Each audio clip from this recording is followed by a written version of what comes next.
One and welcome guys, this is Sattun and आपको और एक नई रीडिंग वीडियो में आपका स्वागत है।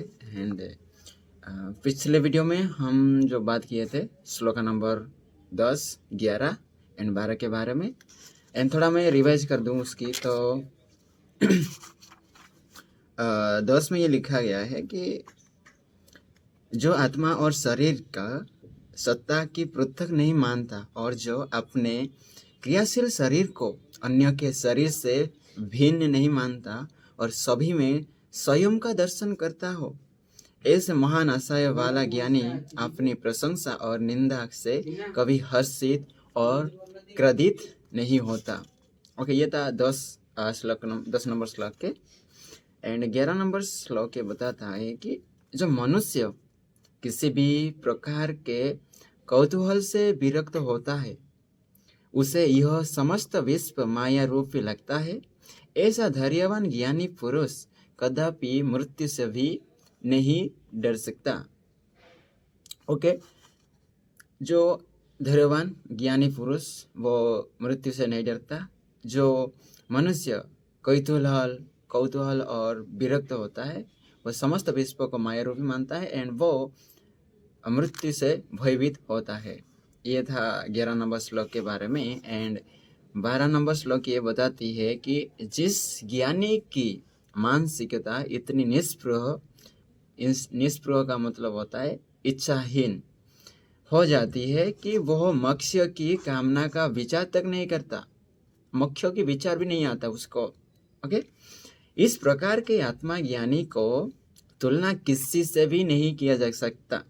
ओके, तो जो अपने मोक्ष की भी इच्छा ना रखता हो, ओके, उस प्रकार की मानसिकता एंड इस प्रकार के आत्मा ज्ञानी को किसी से भी तुलना नहीं की जा सकती, वो अतुलनीय है।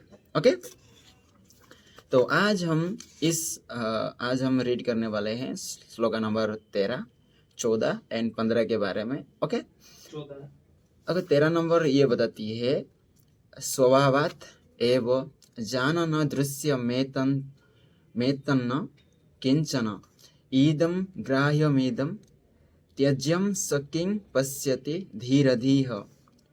ओके, इसकी जो सामान्य अर्थ की बात किया जाए, जो स्थिर प्रज्ञ ज्ञानी इस सत्य को अच्छी तरह जानता है कि वह जो दृश्यमान जगत देख रहा है वो वास्तव में है ही नहीं और ना कभी होगा। धैर्यवान विवेकवान की दृष्टि में इस संसार में क्या ग्रहण करने योग्य है और क्या त्यागने योग्य है उसे सब ज्ञात होता है। ओके, इस सामान्य अर्थ में बात किया गया है कि जो आत्मज्ञानी होता है उसे पता होता है कि जो संसार में क्या ग्रहण करने योग्य है एंड और क्या ग्रहण करने योग्य नहीं है, उसे पता होता है। और विशेष विवेचना की बात किया जाए तो दृश्यमान संसार वास्तविक नहीं है। जो हम इस दुनिया में देखते हैं वो वास्तविक में होती नहीं है। यह तो एक अनेक रूपी सत्ता है, एक ये अनेक रूपी सत्ता होता है जो उसी एक में विलीन हो जाती है, जो आत्मा में ही विलीन होती है। विश्व है परंतु जैसा वो दिखाई देता है वो वास्तविकता नहीं होती। पृथ्वी तो है, विश्व तो है, लेकिन जो वास्तव में जैसे दिखाई देती है वास्तव में ऐसी नहीं है। ओके, अज्ञानी मनुष्य संसार को केवल भौतिक कर्मों और सुखों का धरातल मानता है और उसी में रम जाता है। जो अज्ञानी होता है वो इस संसार को सब मान लेता है एंड कर्म और सुखों का धरातल मानता है इस विश्व को। ओके, एंड इसी में ही लिप्त हो जाता है। लव और मोह से ग्रस्त वो अज्ञानी मनुष्य सीपी में चांदी देखता है, रस्सी में सांप देखता है। यह जानता ही नहीं कि उसकी दृष्टि में जो आ रहा है वो मिथ्या है। जैसे कि हम लेते हैं, हमें कभी कभी लगता होगा एक रस्सी को देखकर, एक अंधेरे, ओके, ज़्यादा लाइट में रस्सी नहीं आती है, उसमें उस टाइम पे जब आप एक रस्सी को देखोगे तो आपको रस्सी भी एक सांप की तरह लगेगा। ओके, कभी कभी आया होगा। वो क्यों? क्योंकि आपके अंदर भय, ओके, भय के तहत वो होता है। ओके, जो अज्ञानी होता है रस्सी में सांप देखता है एंड सीपी में चांदी देखता है। वो ये जानता ही नहीं कि उसकी दृष्टि में जो आ रहा है वो मिथ्या है एंड उसकी भ्रांतियां अनवरत बढ़ती जाती है। वह वस्तुओं और दृश्यों को उस रूप में देखता है जिससे उसे भौतिक सुखों की प्राप्ति होती हो। आत्मा ज्ञानी की दृष्टि व्यापक होती है। वह दृष्टिगोचर संसार को सत्य नहीं मानता। वो उसे जल में उठी तरंग की भांति मानता है जो क्षण भर में नष्ट होकर पुनः जल में विलीन हो जाती है। संसार अनित्य है, यह भी भूल भुला की भांति आत्मा में समाहित हो जाता है। वो इस निर्णय को लेने से पूर्ण सक्षम होता है कि क्या ग्रहण करना है और क्या त्यागना है। ये जो आत्मा ज्ञानी पुरुष होता है, जो धैर्यवान, उसे पता होता है ओके, कि कौन सा चीज को हम ग्रहण करना योग्य है, कौन सा चीज नहीं।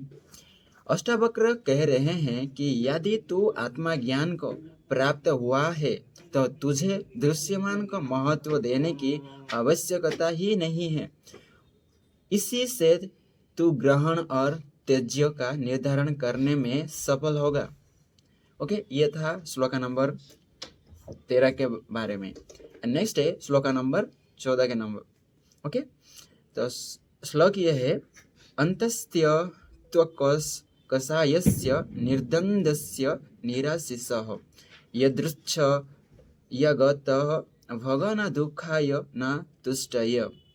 ओके, इस श्लोक की जो सामान्य वार्ता है उसे हम देखें तो जो ज्ञानी अपने अलंकरण को निर्मल कर लेता है और निर्भय निसंकोच होकर इच्छाओं का त्याग कर देता है, उसे सौभाग्य से प्राप्त भोगों से नष्ट होता है और ना तुष्टि होती है। ओके, विशेष विवेचना की बात किया जाए तो इस सूत्र में अष्टावक्र का संकेत आत्मा ज्ञानी के भोग की ओर हुआ है। वे कहते हैं कि जो सात्विक प्रवृत्तियों से युक्त, नम्रता व सहिष्णुता से परिपूर्ण, हिंसा रहित है, वही आत्मा ज्ञानी है। आत्मा ज्ञानी स्वयं को किसी से पृथक नहीं मानता, उसे किसी से ईर्ष्या नहीं होती क्योंकि वह निर्विकार रहता है। माया का बंधन उसे प्रतीत नहीं होता, वरन उसी में उसे परमानंद भी मिलता है। रही भोग की बात तो आत्मा ज्ञानी का भोग अज्ञानी के भोग से बिल्कुल भिन्न होता है।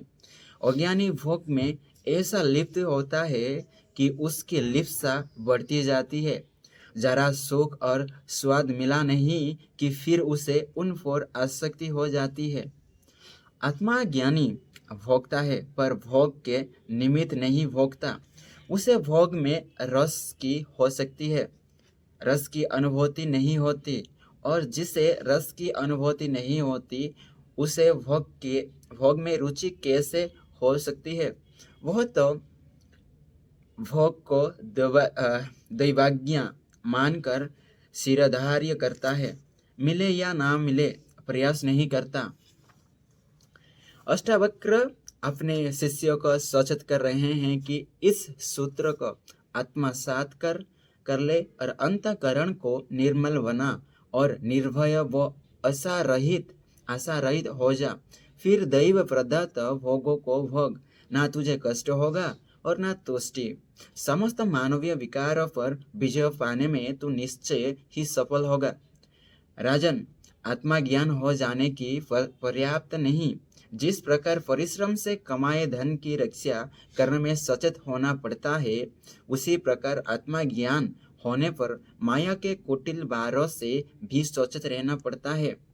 ओके, नेक्स्ट चतुर्थ प्रकरण है। सॉरी, लास्ट ये 13-14 ही मिला, लास्ट बचे थे। तो इस चैप्टर नंबर 3 के इस चैप्टर में 14 ही श्लोक है। ओके, तो लास्ट इस वीडियो का होगा इस चैप्टर की। 13 एंड 14 श्लोक का। एंड 14 श्लोक में ये कहा जा रहा है कि जो ज्ञानी अपने अलंकारण करण को निर्मल कर लेता है और निर्भय और निसंकोच होकर इच्छाओं का त्याग कर देता है, उसे सौभाग्य से प्राप्त भोगों से ना कष्ट होता है ना तुष्ट होता है।